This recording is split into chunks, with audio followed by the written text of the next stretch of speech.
সবাইকে জানাই শুভ নববর্ষের প্রীতি শুভেচ্ছা, বড়দেরকে প্রণাম জানাই আর ছোটোদেরকে আমার তরফ থেকে অনেক অনেক ভালোবাসা। আচ্ছা, তোমরা কে কী করো নববর্ষের দিন? আমি কিন্তু আলাদা করে কিছুই করি না।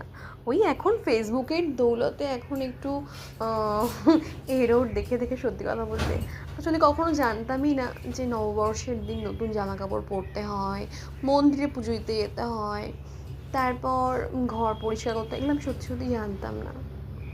কারণ আমার তো অনেকটা কম বয়সে বিয়ে হয়ে গিয়েছিল, তো অনেক কিছুই জানি না।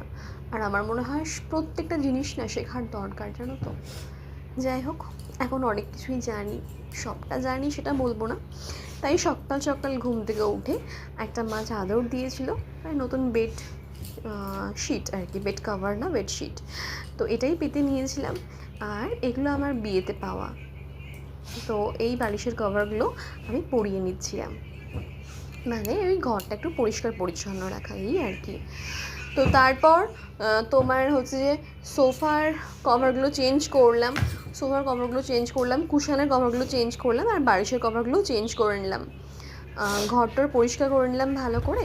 তারপর দেখো কেমন লাগছে, আর বেডশিটটা কেমন সেটা তোমরা জানিও কমেন্ট করে। আর তোমরা কে কী করো সেটাও অবশ্যই জানিও আমাকে, ঠিক আছে? তোমরা ভালো থেকো।